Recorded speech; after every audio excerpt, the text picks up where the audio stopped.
Why don't we just talk this out over dinner like reasonable adults? My sister Gabriella said through the phone, her voice dripping with the kind of sweetness that always preceded something rotten.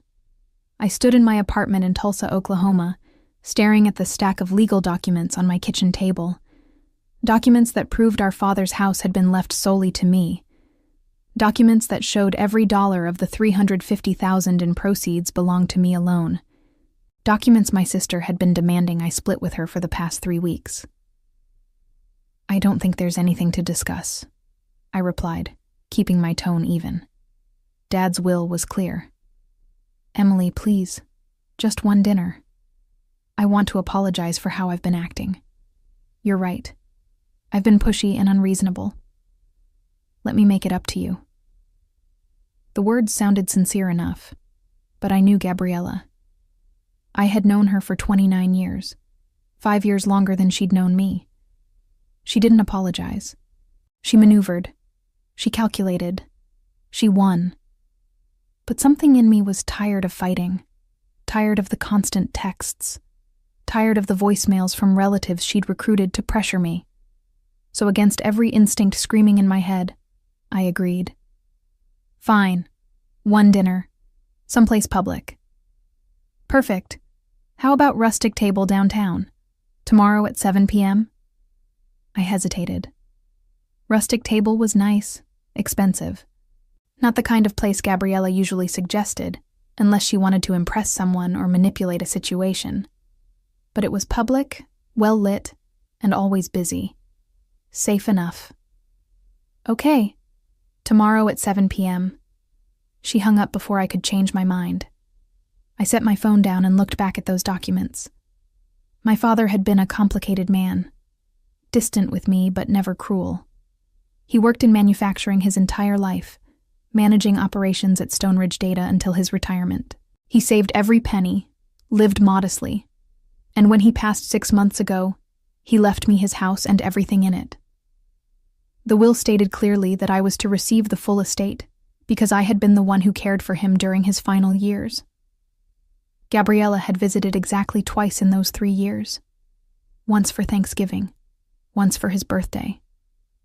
Both visits lasted less than 4 hours. But now that there was money involved, suddenly she remembered she had a father. Suddenly she remembered she had a sister who owed her something. I'd already sold the house. The money sat in my account, untouched, while I figured out what to do with it. Pay off my student loans, maybe invest, maybe travel. It didn't matter. It was mine to decide. The next evening, I arrived at Rustic Table 5 minutes early. I wore a simple navy dress, nothing fancy. I wasn't trying to impress anyone. I scanned the room and spotted Gabriella at a corner table, her blonde hair perfectly styled, her smile wide and fake as ever. Emily, you came. She stood and hugged me like we were long-lost friends instead of sisters who'd barely spoken since Dad's funeral. You asked me to, I said, sliding into the seat across from her. I'm so glad we're doing this. Really. I've been thinking a lot about everything, and I realize I haven't been fair to you. I nodded slowly, waiting for the other shoe to drop. With Gabriella, there was always another shoe. We ordered drinks. She ordered wine. I ordered water. We made small talk about work. She worked in pharmaceutical sales for Marison Pharmaceuticals, a job she'd bragged about for years but never seemed to actually enjoy. I worked as a logistics coordinator for Driftline Construction, managing supply chains and schedules. Boring, stable, reliable work that paid well enough. 5 minutes into our appetizers, the door opened, and a man walked in. Tall, broad-shouldered, wearing a dark leather jacket and an expression that screamed trouble. He scanned the room, locked eyes with Gabriella, and walked directly to our table. Gabriella, he said, his voice low and rough. Victor, she replied, her smile faltering just slightly. This is my sister Emily. Victor looked at me with the kind of cold assessment that made my skin crawl. He didn't extend his hand. He didn't smile. He simply pulled out the empty chair at our table and sat down. Nice to meet you, I said, my voice steady despite the alarm bells ringing in my head. Likewise, Victor replied, though his tone suggested otherwise. Gabriella shifted in her seat, suddenly looking less confident. Victor is a friend. He's here to help us work through some things. Work through what, exactly? I asked, folding my hands on the table. The house money, Gabriella said quickly. I thought having a neutral third party might help. I glanced at Victor again. Neutral third party. Right. This man looked about as neutral as a loaded gun. I don't need a mediator, I said calmly. There's nothing to mediate. Dad's will was clear. Gabriella's smile tightened.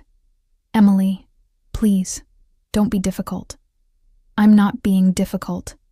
I'm stating facts. Victor leaned back in his chair, his arms crossed. He didn't say anything, but his presence alone was meant to be a message, a threat, an implication that maybe I should reconsider my position. But here's the thing about me. I don't scare easily.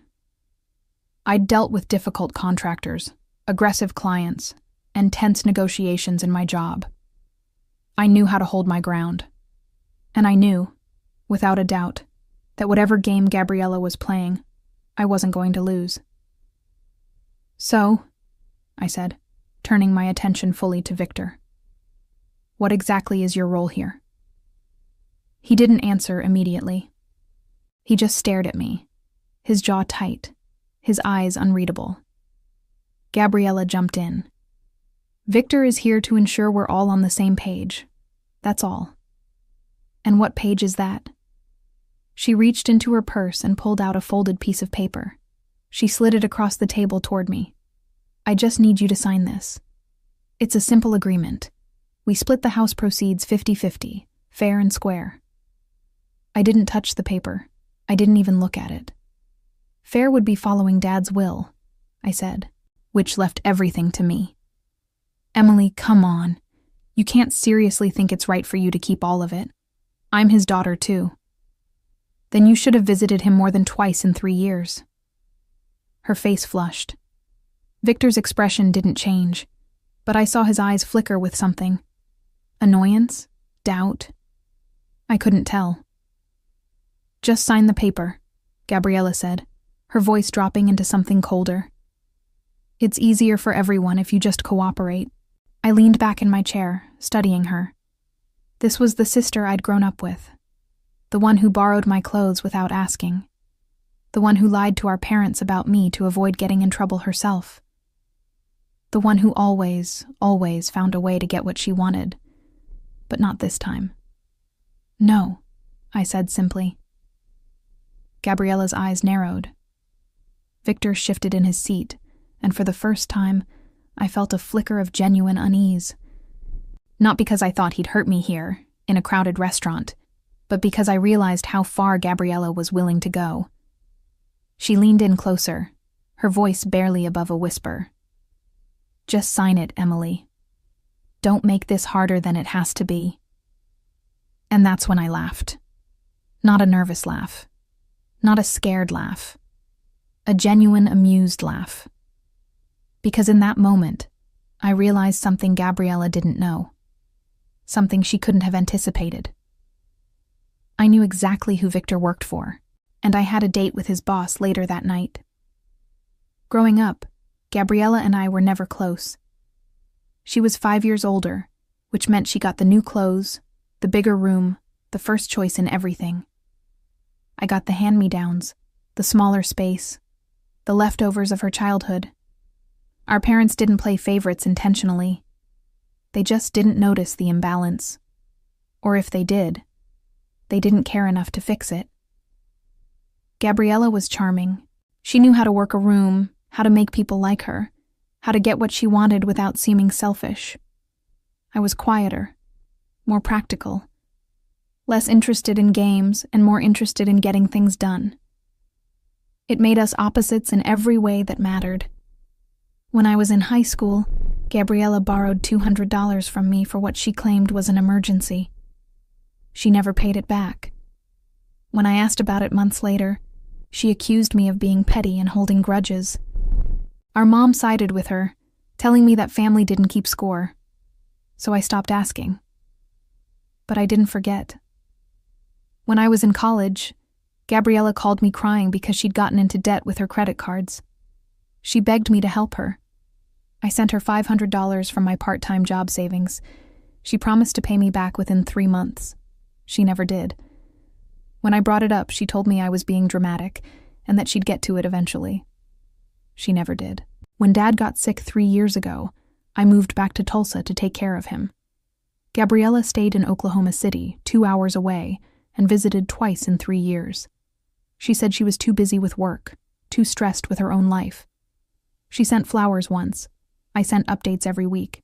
She rarely responded. I gave up my apartment in Denver. I gave up a promising job at a larger construction firm. I gave up dating, social life, any semblance of normalcy to be there for Dad. I managed his medications, took him to doctor appointments, cooked his meals, helped him bathe when he became too weak to do it himself. I watched him deteriorate slowly, watched the light fade from his eyes, watched him struggle to remember my name some days. Gabriella sent a card on his birthday. It was late. The signature looked rushed. When Dad died, she showed up to the funeral in a designer dress and cried loudly enough for everyone to hear. People hugged her, told her how sorry they were, praised her for being so strong.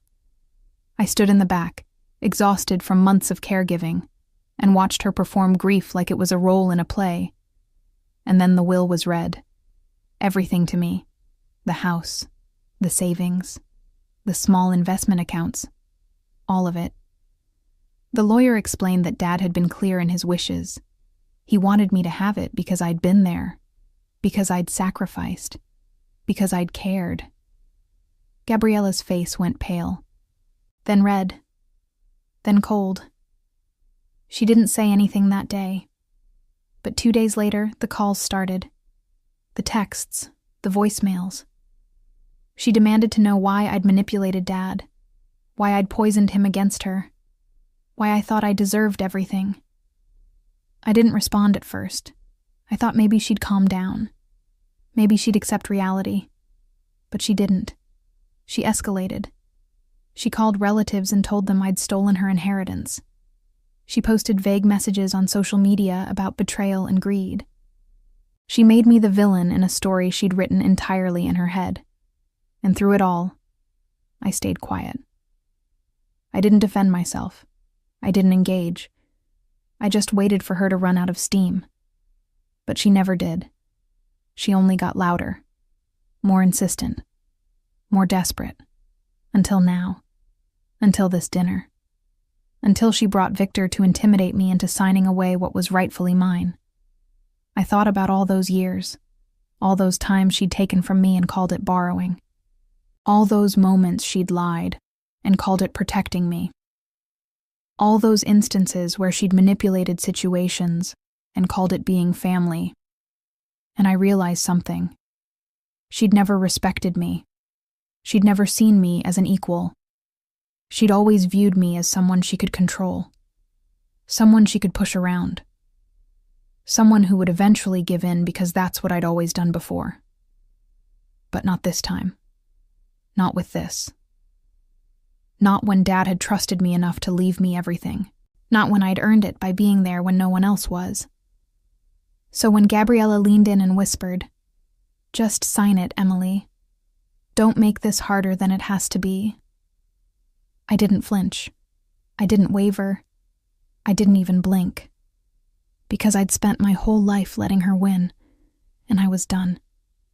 Victor's presence at the table was supposed to rattle me. I could see it in the way Gabriella kept glancing at him, waiting for him to do something, say something, anything that would tip the scales in her favor. But he just sat there, silent and watchful, like a guard dog waiting for a command. And the longer he stayed quiet, the more I realized something was off. He wasn't engaged. He wasn't interested. He looked almost uncomfortable. I leaned forward, resting my elbows on the table, and looked directly at Gabriella. "Let me ask you something. Does Victor know why he's really here? Her eyes widened just a fraction. What are you talking about? Does he know you lied to him? That you told him some story to get him to show up and intimidate me? Because I'm guessing whatever you told him isn't the whole truth. Victor's gaze shifted to Gabriella. What's she talking about? Gabriella laughed nervously. Nothing. She's just trying to confuse things. Am I? I turned to Victor. What did she tell you? That I stole money from her? That I owe her something? That she just needs a little help, getting what's rightfully hers? His jaw tightened. He didn't answer, but I could see the doubt creeping into his expression. Gabriella had underestimated me, but she'd also underestimated him. He wasn't stupid. He knew when he was being played. Emily, stop, Gabriella said, her voice sharp. You're making this worse. Worse for who? I asked, my tone calm but firm. Because from where I'm sitting, you're the one who brought a stranger to a family dinner to pressure me into signing a document that has no legal standing. You're the one who's been harassing me for weeks. You're the one who can't accept that Dad made a choice you don't like, but a choice nonetheless. Gabriella's face flushed. You don't understand. You never understand. You think you're so perfect, so responsible, so deserving. But you're not. You manipulated him. You isolated him. You made him think I didn't care. I didn't have to make him think anything, I said quietly. You showed him exactly who you were. The words hung in the air, heavy and undeniable. Victor shifted uncomfortably. Gabriella's hands clenched into fists on the table. And then I smiled. Because I realized she truly believed intimidation would work on me. She truly thought that bringing Victor, a man I didn't know, to this dinner would scare me into compliance. She truly thought I was still the little sister who handed over money without question, who let things go to keep the peace, who bent and bent until there was nothing left to give. But I wasn't that person anymore, and it was time she learned that. So, what exactly is it you want me to sign? I asked, my voice steady as I looked at the folded paper still sitting untouched on the table. Gabriella's eyes lit up with a flicker of hope, as if she thought I might actually be considering it. It's just a simple agreement, a document that says we're splitting the house proceeds evenly, 50-50, fair and square. Fair, I repeated, letting the word hang there. You keep using that word like it means something different than what it actually means.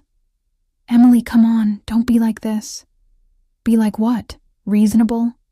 Because I think I'm being incredibly reasonable by not throwing my drink in your face right now. Victor shifted in his seat again. I caught the movement out of the corner of my eye. He was watching Gabriella now, not me, and his expression had changed. The cold detachment was gone. Now, he just looked annoyed. Look, Gabriella said, her voice taking on that pleading tone she used when she wanted something. I know I haven't been the best sister. I know I should have been there more when Dad was sick. But I'm here now. And I need this money, Emily. I really need it. Need it for what? I asked. Your new car? Your designer handbags? Your weekend trips to Dallas? Her face flushed. That's not fair. No. What's not fair is you showing up after 3 years of nothing and demanding half of everything Dad left me. What's not fair is you lying to relatives and making me out to be some kind of villain. What's not fair is you bringing this man to intimidate me into signing away what's legally and morally mine. I didn't bring him to intimidate you, she said quickly, though her eyes betrayed the lie. I brought him to mediate. Mediate, I said flatly. Does he have a law degree I don't know about? Victor spoke for the first time in several minutes. I'm not a lawyer. Then what are you? I asked, turning my full attention to him. He hesitated. Gabriella jumped in before he could answer. He's a friend, someone who understands difficult situations. A friend, I repeated. Gabriella, you don't have friends. You have people you use. Her mouth opened, then closed. For once, she didn't have a quick comeback. I leaned back in my chair, crossing my arms. Let me guess. You told him some sob story about how your terrible sister stole your inheritance. How you're broke and desperate and just need a little help getting what's rightfully yours. And you probably promised him something in return. Money, maybe. Or a favor. Something to make it worth his time to sit here and glare at me. Victor's jaw tightened. Bingo. That's not what happened, Gabriella said, but her voice lacked conviction. Then what did happen? I pressed. What exactly did you tell him? She didn't answer. She just looked at Victor, her eyes pleading with him to back her up. But he didn't. He just sat there, stone-faced, clearly reevaluating every decision that had led him to this table. I pulled out my phone and set it on the table in front of me. You know what? Let's call the lawyer who handled Dad's estate. Let's have him explain to Victor here exactly what the will said, exactly who's entitled to what. Would that help clear things up? Emily, don't, Gabriella said quickly. There's no need for that. Why not? If you're so confident that you deserve half, then let's get a legal opinion. Right here, right now. She looked panicked. Her eyes darted around the restaurant like she was searching for an escape route. And that's when I knew for certain that she'd lied to Victor. That whatever story she'd fed him to get him here didn't match reality. And now she was trapped. Everyone agreed, she said suddenly, her voice rising slightly. Mom agreed. Aunt Beverly agreed. Everyone thinks we should split it. Mom's been dead for 4 years, I said coldly. And Aunt Beverly hasn't spoken to either of us since Dad's funeral, so who exactly is everyone? She didn't answer. I turned to Victor. Do you see what's happening here? Do you see how she's lying? She brought you here under false pretenses. Whatever she told you, it wasn't the truth. His expression darkened. What did you tell me, Gabriella?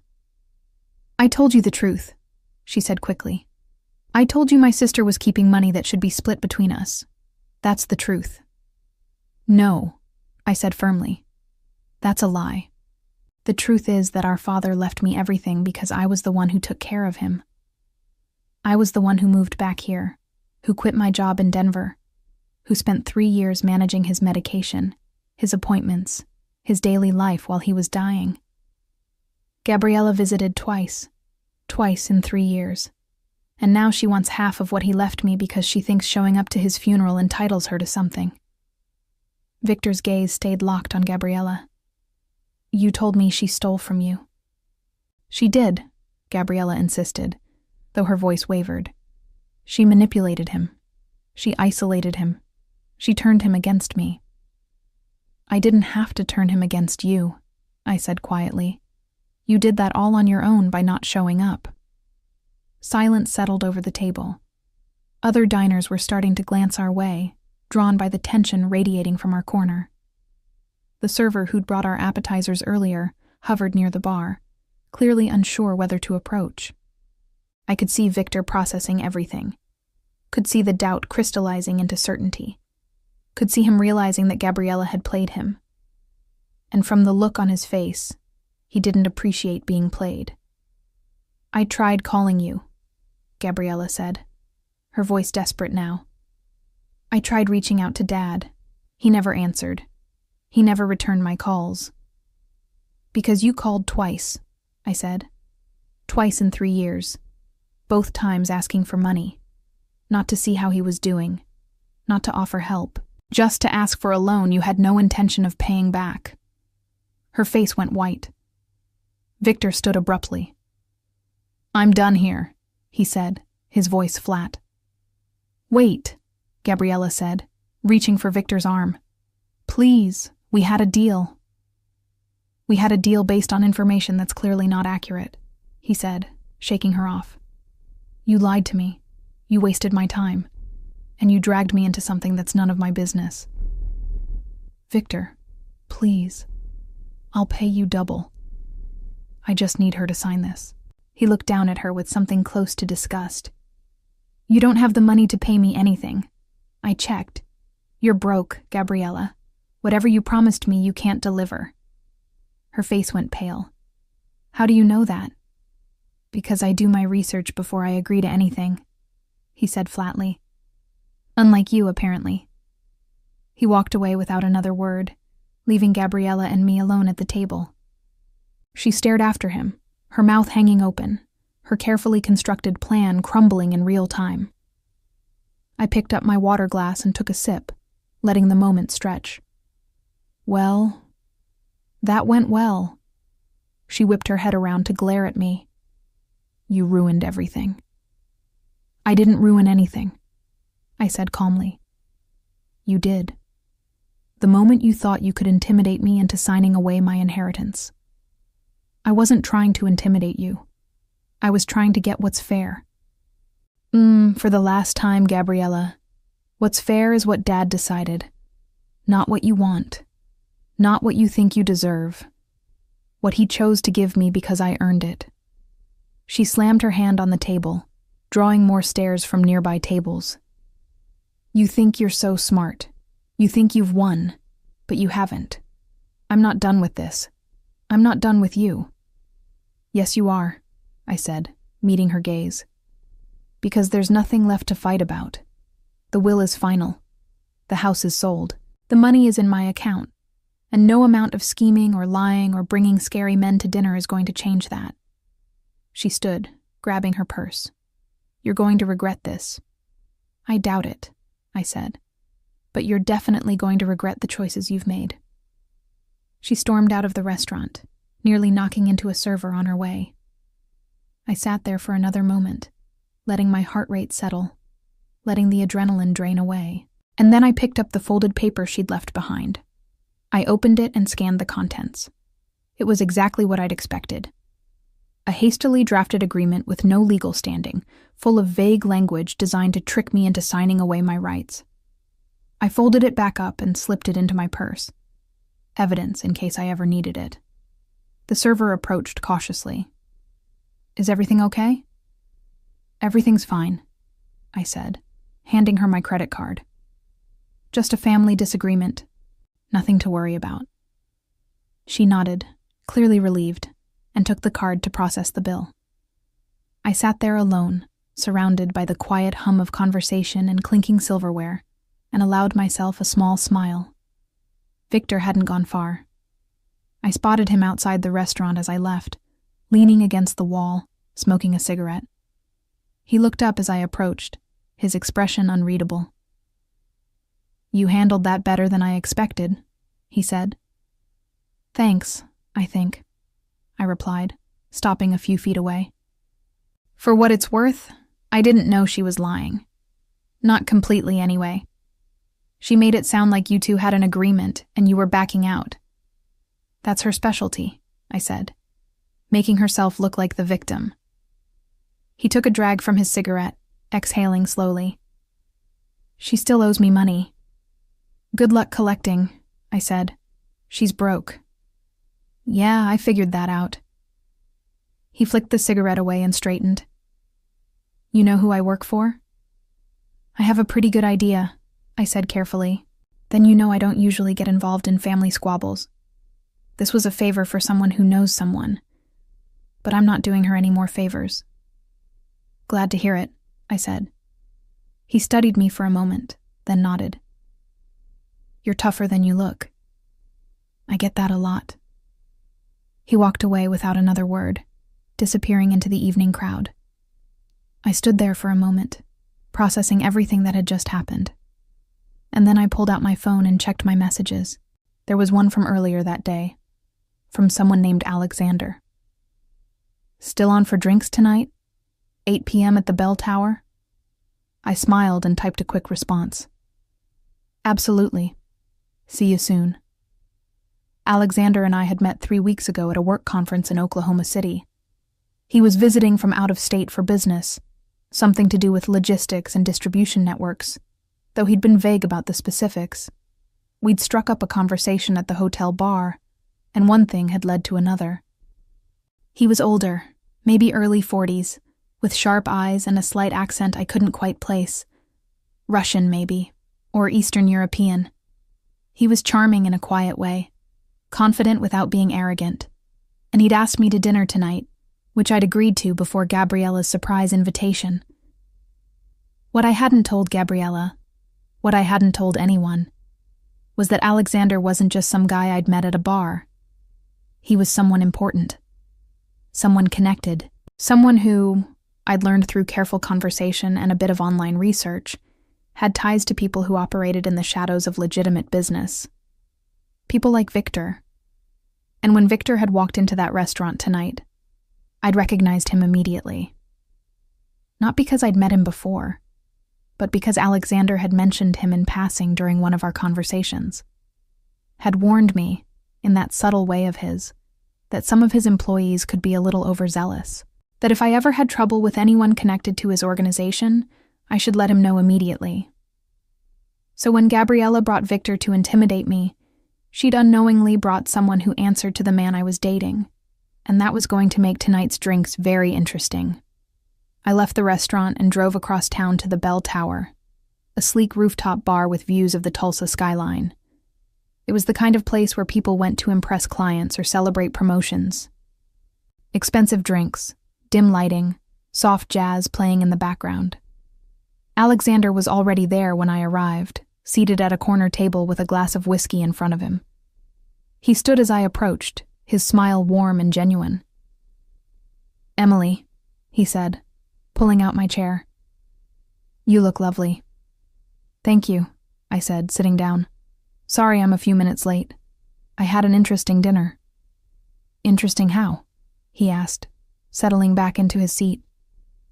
"I'll tell you in a minute," I said, signaling the bartender. "But first I need a drink." He chuckled. "That kind of interesting. You have no idea." The bartender came over, and I ordered a glass of red wine. Alexander waited patiently, his fingers drumming lightly on the table, his eyes curious but not pushy. When the wine arrived, I took a sip and felt some of the tension from earlier start to melt away. And then I told him everything. The inheritance, Gabriella's harassment, the dinner, Victor's appearance, the confrontation, all of it. He listened without interrupting, his expression shifting from amused to concerned to something darker as I described Victor's role. "Victor," he said slowly when I finished. "Tall, broad shoulders, leather jacket." "That's him," I confirmed. His jaw tightened. "He works for me." "I know," I said, watching his reaction carefully. He set his glass down with deliberate care. "Did he threaten you?" "Not explicitly. He mostly just sat there and looked intimidating, but the intention was clear. Gabriella brought him to scare me into signing away my inheritance." Alexander's expression went cold, in a way I'd never seen before. The charming, easygoing man I'd been getting to know vanished, replaced by someone harder, someone dangerous. "That's unacceptable," he said, his voice low and controlled. "I handled it," I said quickly. He figured out pretty fast that Gabriella had lied to him. He left before things escalated. "That doesn't matter," Alexander said. "He had no business being there in the first place. He's not supposed to take side jobs without clearing them with me. And he's definitely not supposed to intimidate people connected to me." "Connected to you," I repeated. "Is that what I am?" His expression softened slightly. "If you want to be." I smiled despite myself. "I think I'd like that." He pulled out his phone and sent a quick text. "I'm pulling him from active assignments until we have a conversation about boundaries." "You don't have to do that for me," I said. "I'm not doing it for you," he replied. "I'm doing it because he crossed a line, and people who cross lines with me don't get second chances without consequences." I felt a strange mix of emotions. Gratitude, certainly, but also a sense of power. For the first time in my life, I wasn't the one being pushed around. I wasn't the one scrambling to defend myself. I had someone in my corner who could make things happen, who could hold people accountable, who wouldn't let me be taken advantage of. And Gabriella had no idea. We spent the rest of the evening talking about lighter things. His business, my work, plans for the future. But underneath it all, I could feel the shift. The dynamic had changed. I wasn't just Emily, the quiet sister who always gave in. I was Emily, the woman who'd walked away from a confrontation with her head held high, who'd outsmarted her sister and exposed her lies, who'd found herself in a position of strength for once. And when Alexander walked me to my car at the end of the night, he kissed me gently on the cheek and said, "If your sister gives you any more trouble, let me know." "I will," I said. And I meant it. I woke up the next morning to 17 missed calls and 32 text messages, all from Gabriella. The messages ranged from angry to desperate to threatening. She accused me of sabotaging her, of humiliating her, of ruining her life. She demanded I call her back immediately. She insisted we needed to talk. She claimed I'd gone too far. I deleted every single message without responding. Then I got ready for work, made coffee, and checked my email. There was one from the estate lawyer confirming that all paperwork related to Dad's house had been finalized. The sale was complete. The funds were officially and legally mine. There was no avenue for Gabriella to contest anything anymore. It was over. I allowed myself a moment of relief, a moment to breathe. And then I went about my day.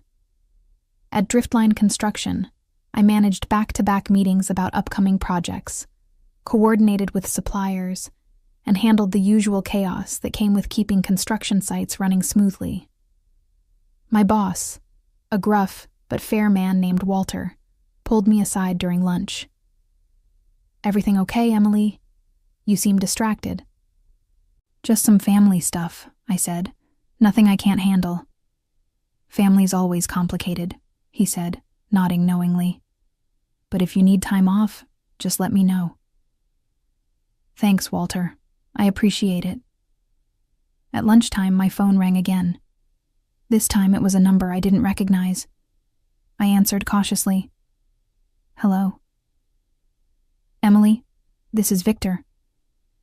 I stiffened. "What do you want?"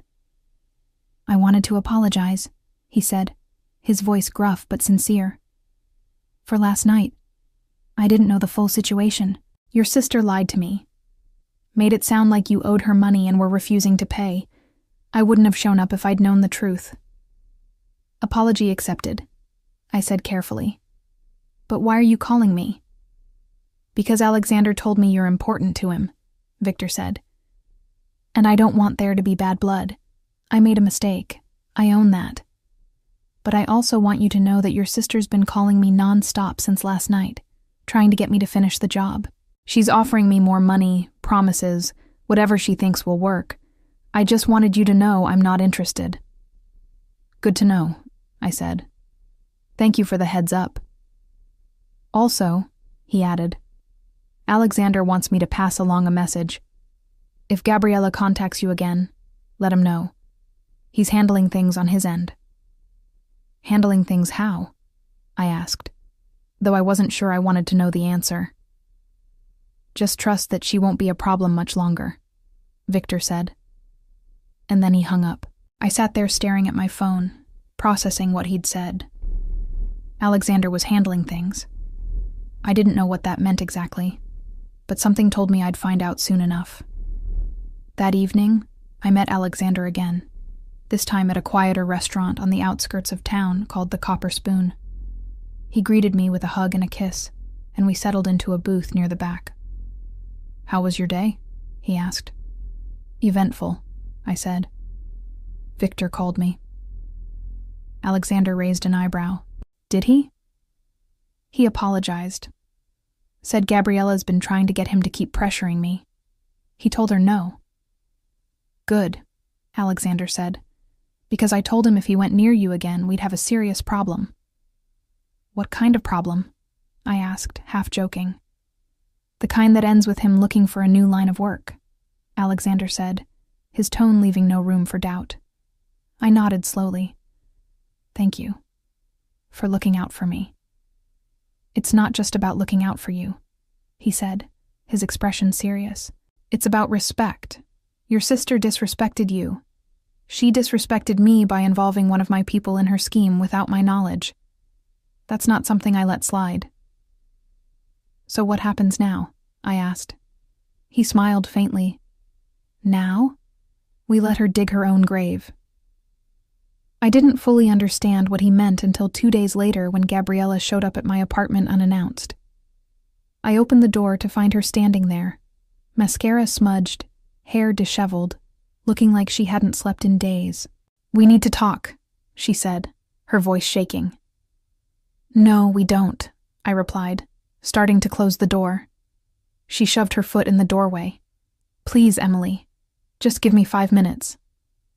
Against my better judgment, I let her in.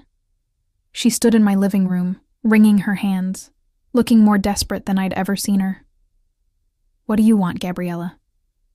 I need your help, she said. I'm in trouble. What kind of trouble? The kind that involves people you don't want to owe money to, she said, her voice barely above a whisper. I borrowed money from the wrong people. A lot of money. And now they're coming after me. I crossed my arms. And you thought bringing Victor to intimidate me was going to solve that problem? I thought if I could get you to split the inheritance, I could pay them back, she said. I thought it was the only way. Did you ever think about just asking me? I said. Did you ever think about being honest? About explaining the situation and seeing if I'd help? Would you have? She asked, her eyes red-rimmed and pleading. I hesitated. Honestly? Probably not. Not after everything she'd put me through. Not after years of lies and manipulation and being treated like an ATM. But the fact that she'd never even tried, that she'd gone straight to threats and intimidation, told me everything I needed to know. It doesn't matter now, I said. You made your choice. And now you have to live with it. Emily, please, she begged, tears streaming down her face.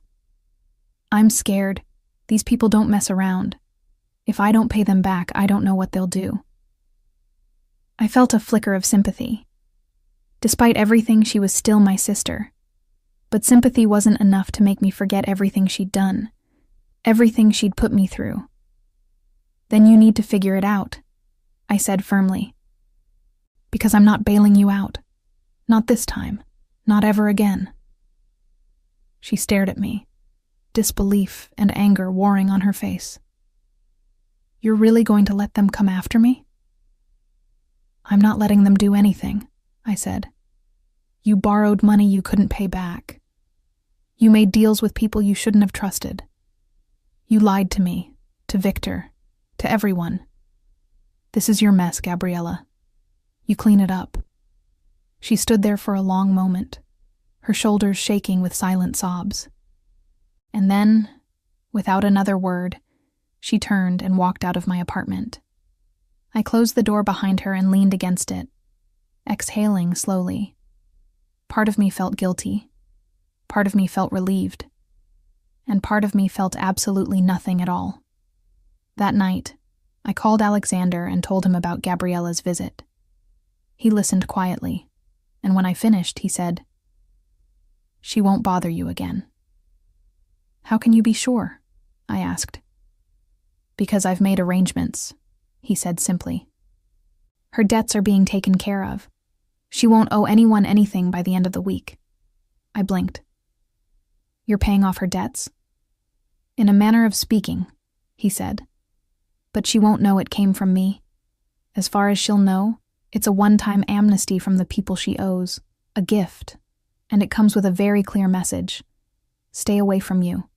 If she contacts you again, the deal's off, and the debts come back with interest." I sat there in stunned silence. "Why would you do that?" "Because you don't need that stress hanging over you," he said. And because I don't like people who use family as leverage. Your sister crossed a line. This is me making sure she doesn't cross it again. I don't know what to say, I admitted. You don't have to say anything, he replied. Just know that you're protected. And so is what's yours. We talked for a while longer, and by the time I hung up, I felt lighter than I had in weeks, months even. For the first time since Dad died, I felt like I could breathe without waiting for the next crisis, without waiting for Gabriella's next scheme, without constantly looking over my shoulder. A week passed with no contact from Gabriella, no calls, no texts, no surprise visits, just silence. And in that silence, I started to rebuild my life. I paid off my student loans, which had been hanging over me since college. I invested a portion of the inheritance in a diversified portfolio that my financial advisor recommended. I took a long weekend trip to Colorado to visit old friends I hadn't seen in years. I started therapy to work through the complicated grief and family trauma I'd been carrying for so long. And through it all, Alexander was there. Not hovering, not controlling, but present, supportive. He'd text to check in, invite me to dinner, send flowers to my office just because. He was everything Gabriella had never been, reliable, honest, and genuinely invested in my well-being. One evening, about 3 weeks after the dinner disaster, I got a call from an unknown number. I almost didn't answer, but something told me I should. Hello? Emily, it's me. Gabriella's voice was small, defeated. What do you want? I asked, my guard immediately up. I just wanted to say I'm sorry, she said. For everything. For the dinner, for Victor, for all of it. I was desperate, and I made terrible choices. I know you don't owe me anything, and I'm not asking for anything. I just wanted you to know that I'm sorry. I didn't say anything for a moment. I just listened to her breathe on the other end of the line. Thank you for the apology, I said finally. But it doesn't change anything. I know, she said quietly. I just needed to say it. Gabriella, I hope you figure your life out. I really do. But I can't be part of it anymore. I can't keep being the person you turn to when things go wrong. I can't keep being your safety net. I need to focus on my own life now. I understand, she said. Goodbye, Emily. Goodbye, Gabriella. I hung up and sat there for a long time, staring at my phone. And then I deleted her number. Not out of anger, not out of spite, just out of necessity, because holding on to her, to the hope that she'd change, to the idea that we could somehow have a normal sibling relationship, was only hurting me. And I was done hurting myself for other people. A month later, I learned through a mutual acquaintance that Gabriella had moved to Austin, Texas. She'd found a job in pharmaceutical sales at a different company, was renting a modest apartment, and was, by all accounts, keeping her head down and staying out of trouble. I was glad for her, genuinely, but I didn't reach out. I didn't try to reconnect. I just let her go and moved on with my life. Alexander and I grew closer. What had started as casual drinks turned into regular dates, which turned into something more serious. He introduced me to his friends, his business associates, and even some of his family members who visited from overseas. And I introduced him to the life I was building for myself. A life that didn't revolve around drama or manipulation or family dysfunction. A life that was mine, built on my own terms, funded by money I'd earned through years of sacrifice and care. One night, as we sat on my balcony watching the sunset over Tulsa, he asked me if I regretted how things had gone down with Gabriella. No, I said without hesitation. I don't. Not even a little? He pressed. Not even a little, I confirmed. She made her choices. I made mine. And for the first time in my life, I chose myself. That's not something I'll ever regret. He smiled and kissed my temple. Good, You deserve to put yourself first. And he was right. I did. I thought about that dinner at Rustic Table often. The moment Victor walked in. The moment Gabriella tried to intimidate me into signing that paper. The moment I laughed in her face because I knew something she didn't. And I thought about how far I'd come from being the younger sister who always gave in, who always bent, who always let Gabriella have her way. I'd become someone who stood her ground, someone who knew her worth, someone who wouldn't be pushed around anymore. Dad would have been proud. I was certain of that. He'd left me that inheritance not just because I'd cared for him, but because he'd known I'd use it wisely. He'd known I wouldn't let anyone take advantage of me. He'd known I was strong enough to stand on my own. And he'd been right. 3 months after the restaurant incident, I was thriving in ways I never had before. My work at Driftline Construction had picked up significantly. Walter promoted me to senior logistics coordinator, which came with a raise and more responsibility. I was managing 3 major construction projects simultaneously, coordinating with suppliers across multiple states, and earning the respect of contractors who'd initially been skeptical of my capabilities. My personal life was equally fulfilling.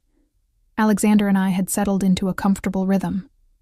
We saw each other several times a week, took weekend trips to nearby cities, and talked about the future in a way that felt both exciting and natural.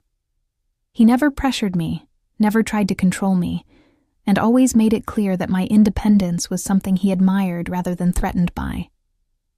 One evening in late October, Alexander invited me to dinner at his home. He lived in a beautifully restored Victorian house on the outskirts of Tulsa, with high ceilings, original hardwood floors, and furniture that looked like it belonged in a museum. He cooked for me that night, a traditional Eastern European meal that he explained had been passed down through his family for generations. "This is incredible," I said, savoring the rich flavors of the braised beef and roasted vegetables. "I'm glad you like it," he said, smiling.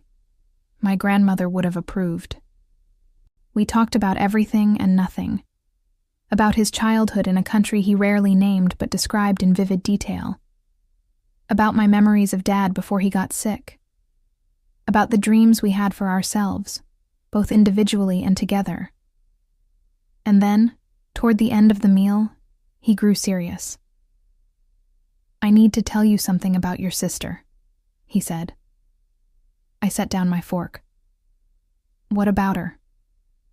"She's been making inquiries, asking around about you, about me, about how you and I know each other." I felt a chill run down my spine. "What kind of inquiries?" "Nothing dangerous," he assured me quickly. "Just curious. But it suggests she's not as willing to let things go as she claimed." "What do you want me to do?" I asked. "Nothing," he said. "I just wanted you to be aware. I've got people keeping an eye on the situation. If she becomes a problem, we'll handle it." I nodded slowly. Part of me wasn't surprised. Gabriella had never been good at accepting defeat. But another part of me was disappointed. I genuinely hoped she'd moved on, that her apology had been sincere, that we could both live our separate lives in peace. "She's not going to let this go, is she?" I said. "Probably not," Alexander admitted. "But that's her problem, not yours. It becomes my problem if she keeps trying to insert herself into my life. Then we make sure she understands the consequences of doing that," he said simply. I appreciated his protectiveness, but I also knew I couldn't rely on him to fight all my battles.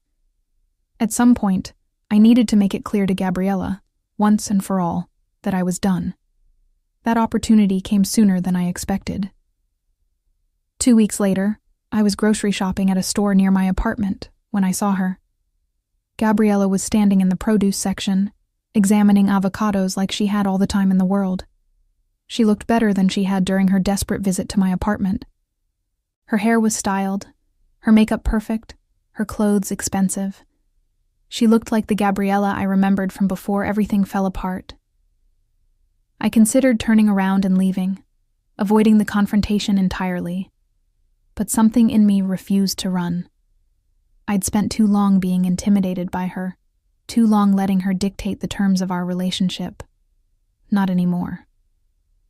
I walked up to her. "Gabriella." She turned, her eyes widening in surprise. "Emily, I didn't know you shopped here." "I live a few blocks away," I said. "What are you doing in Tulsa? I thought you moved to Austin." "I did," she said quickly. "I'm just visiting. For work." "For work," I repeated, not believing her for a second. She set down the avocado and turned to face me fully. "Look, I know things between us are complicated, but I've been thinking a lot about what you said, about how I need to figure out my own life. And I have been. I'm doing better. I really am." "That's great," I said, my tone neutral. "I'm happy for you." "Are you?" she asked, her eyes searching mine. "Because I feel like you don't believe me." "What I believe doesn't matter," I said. "What matters is that you're taking care of yourself and staying out of trouble." She nodded, but I could see the frustration simmering beneath her composed exterior. "I heard you're dating someone important." There it was, the real reason she was here. "I am," I said. "His name is Alexander. And yes, he's important to me." "Is he important in other ways too?" she pressed. "What are you really asking, Gabriella?" She hesitated, then leaned in slightly. "I'm asking if the guy you're dating is the reason Victor backed off, if he's the reason my debts mysteriously disappeared." I held her gaze. "If someone helped you out of a bad situation, maybe you should be grateful instead of digging for information you don't need." "I just want to understand what's going on," she said. "What's going on is that you got a second chance," I said firmly. "Don't waste it by making the same mistakes again." Gabriella's expression hardened. "You think you're so smart now, don't you? You think because you have some powerful boyfriend that you're untouchable." "I think I'm finally standing up for myself," I said. "Something I should have done a long time ago." "You've always been weak, Emily. Always letting people walk all over you. And now you think one inheritance and one relationship changes who you are?" Her words were designed to hurt, to cut through my newfound confidence and drag me back to the insecure woman I used to be. But they didn't work. Because I wasn't that woman anymore. "You're right," I said calmly. "I used to let people walk all over me, especially you. But I'm done with that. I'm done letting you take from me. I'm done letting you make me feel guilty for setting boundaries. And I'm done pretending we have some sisterly bond that justifies the way you've treated me." "So that's it?" she said, her voice rising. "You're just going to cut me out of your life completely?" "You cut yourself out," I said. "The moment you brought Victor to that restaurant. The moment you tried to intimidate me into signing away what was rightfully mine. The moment you chose manipulation over honesty. I was desperate. And I've been desperate too," I shot back. "Desperate for you to treat me with even a fraction of the respect I deserved. Desperate for you to acknowledge all the times I helped you, supported you, gave you money I couldn't afford to lose. But you never did. You just took, and never once said thank you. People were starting to stare. Other shoppers were slowing down, pretending to examine products while clearly eavesdropping on our conversation. I didn't care. Let them hear. Let them see Gabriella for who she really was. "I'm sorry, okay?" she said, her voice breaking. "I'm sorry for all of it. I'm sorry I wasn't there for Dad. I'm sorry I treated you badly. I'm sorry I tried to force you to give me money. I'm sorry for everything." "Sorry isn't enough," I said quietly. "Sorry doesn't undo years of hurt. Sorry doesn't erase the lies or the manipulation. Sorry is just a word, Gabriella. And you've said it before without ever meaning it." She wiped at her eyes, smudging her perfect makeup. "So what do you want from me?" "Nothing," I said. "I don't want anything from you." I just want you to leave me alone. Let me live my life. Let me be happy. Stop trying to insert yourself back in when you've made it clear you only care about what I can give you." "That's not true," she protested. "Isn't it? You didn't come to Tulsa for work. You came because you heard I was dating someone connected, and you wanted to see if you could use that connection somehow. You're still looking for an angle, Gabriella. You're still trying to figure out how to benefit from my life." She opened her mouth to deny it, but no words came out. Because we both knew I was right. I picked up my shopping basket. "Goodbye, Gabriella. I hope you find whatever it is you're looking for. But you won't find it with me." I walked away, leaving her standing there in the produce section, tears streaming down her face. And for the first time, I didn't feel guilty. I didn't feel sad. I just felt free. When I got home, I called Alexander and told him about the encounter. He listened quietly, and when I finished, he said, "You handled that perfectly." "It didn't feel perfect," I admitted. "It felt messy and uncomfortable." "Most important conversations do," he said. "But you set a clear boundary. You told her exactly where things stand. That's all you can do." "What if she keeps trying?" I asked. "Then we deal with it," he said. "But my guess is she got the message. You made it clear there's nothing for her to gain by continuing to pursue you. She'll move on eventually." I hoped he was right. Over the following weeks, I heard nothing from Gabriella. No calls, no texts, no surprise visits. It seemed she'd finally accepted that our relationship was over. I focused on work, on my relationship with Alexander, on building the life I'd always wanted but never thought I could have. Walter at Driftline Construction assigned me to lead a major project, a new commercial complex being built on the north side of Tulsa. It was the biggest responsibility I'd ever been given, and I threw myself into it completely. The project was complex, involving dozens of contractors, hundreds of deliveries, and tight deadlines that left no room for error. But I thrived under the pressure. I coordinated logistics like a conductor leading an orchestra, ensuring every piece fell into place at exactly the right moment. Walter watched from the sidelines, occasionally offering advice but mostly letting me handle things on my own. "You're a natural at this," he told me one afternoon as we surveyed the construction site. "I should have promoted you years ago." "Better late than never," I said, smiling. "I'm serious, Emily. You've got a real future in this industry. I could see you running your own firm someday." The idea intrigued me.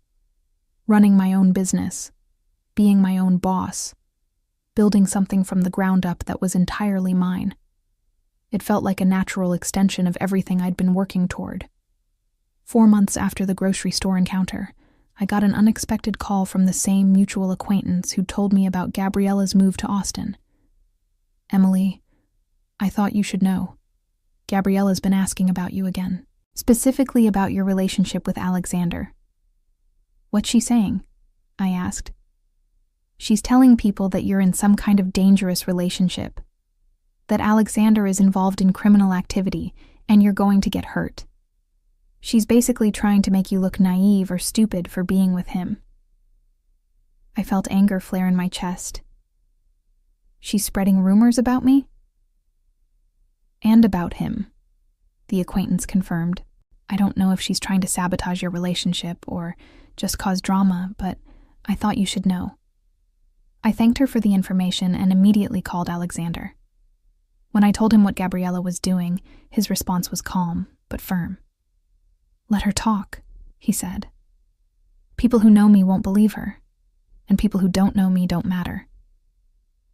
"But she's trying to ruin your reputation," I protested. "She's trying to ruin yours," he corrected. "She wants to make you look foolish for trusting me. She wants to create doubt in your mind about our relationship. Don't let her." He was right, of course. This was Gabriella's last-ditch attempt to insert herself into my life, to create chaos, to make me second-guess my choices. But I wasn't going to let her succeed. I spent the next week quietly reaching out to people Gabriella had spoken to, calmly explaining the situation and providing context. I didn't trash talk my sister or get defensive. I simply told the truth. That Gabriella and I had a complicated relationship, that she'd been unhappy with how our father's estate was settled, and that she was now trying to create problems in my personal life as retaliation. Most people were sympathetic. They'd heard enough stories over the years to know that family drama could be messy and complicated. And those who knew Alexander vouched for his character without me even having to ask. Within 2 weeks, Gabriella's rumor campaign had fizzled out completely. The few people who'd been willing to listen to her gossip quickly lost interest when they realized there was no substance to her claims. And then, one evening in early spring, I got a call from a number I didn't recognize. When I answered, I heard Gabriella's voice on the other end. "Emily, please don't hang up." I considered it, but curiosity got the better of me. "What do you want, Gabriella?" "I need you to know that I'm done," she said, her voice thick with emotion. "I'm done fighting with you. I'm done trying to get something from you. I'm done with all of it." "Good," I said simply. "I'm also calling to tell you that I'm moving. Not just to another city, but out of state. I got a job offer in Seattle. It's a fresh start, a chance to get away from all of this." "I'm happy for you," I said, and I meant it. "I know you don't believe me, but I really am sorry for everything. I know I messed up. I know I hurt you, and I know I don't deserve your forgiveness. But I wanted you to know that I'm trying to be better." "I hope you succeed," I said. "I really do. But Gabriella, I need you to understand something. Even if you become the best version of yourself, even if you completely turn your life around, that doesn't mean we'll ever have a relationship again. Too much has happened. Too much damage has been done." "I know," she said quietly. "I'm not asking for that. I'm just asking you to know that I'm sorry." "Okay," I said. "I hear you." We talked for a few more minutes, and then she said goodbye. It was the most civil conversation we'd had in years. And when I hung up, I felt a strange sense of closure. Not forgiveness, exactly, but acceptance. Acceptance that our relationship was over, and that was okay. I told Alexander about the call later that night. We were sitting on his porch, watching the stars come out, when I recounted the entire conversation. "Do you believe her?" he asked. "I think she believes herself," I said. "Whether she actually follows through remains to be seen. But it doesn't matter to me anymore. She's not my responsibility." "Good," he said, pulling me closer. "You deserve to focus on your own life." And that's exactly what I did. Over the next year, my life continued to improve in ways I'd never imagined. The commercial complex project was completed on time and under budget, earning me recognition throughout the industry. Walter made good on his promise to help me launch my own logistics consulting firm, and within 6 months, I had 3 major clients and a growing reputation for excellence. Alexander and I got engaged on a rainy evening in November. He proposed in his living room with no fanfare or elaborate setup. Just the 2 of us, a simple ring, and a question that I answered without hesitation. We married the following spring in a small ceremony with close friends and family. His family, not mine. Gabriella wasn't invited, and I didn't feel even a twinge of guilt about it. This was my day, my life, my choice. Looking back on everything that had happened, I realized that the moment I laughed at that restaurant table wasn't just defiance. It was the beginning of a new version of myself, a version who knew her worth, a version who wouldn't be pushed around, a version who chose her own happiness over maintaining peace with people who didn't deserve it. Years later, I heard through a friend of a friend that Gabriella had indeed moved to Seattle. She'd struggled at first, facing financial difficulties and professional setbacks, but eventually, she found stable work and began rebuilding her life. She dated a few people, none seriously, and by all accounts, she'd become more humble, more careful, more aware of the consequences of her actions. But I never reached out, never sent a congratulations or checked in to see how she was doing. Some bridges once burned should stay burned. Some relationships once broken aren't meant to be repaired. And I was at peace with that. Gabriella paid for her manipulations in ways both large and small. The debts that Alexander had paid off came with strings attached, strings that ensured she could never approach me again without severe financial consequences. The rumors she'd spread about me and Alexander backfired spectacularly, damaging her own reputation among the people who'd once been willing to give her the benefit of the doubt. And the inheritance she'd fought so hard to steal from me? She never saw a penny. Meanwhile, I'd used that money to build a life that was successful, fulfilling, and entirely on my own terms. As I stood in my consulting firm's office one afternoon, looking out at the Tulsa skyline, I thought about the journey that had brought me here. The pain, the anger, the fear, the triumph.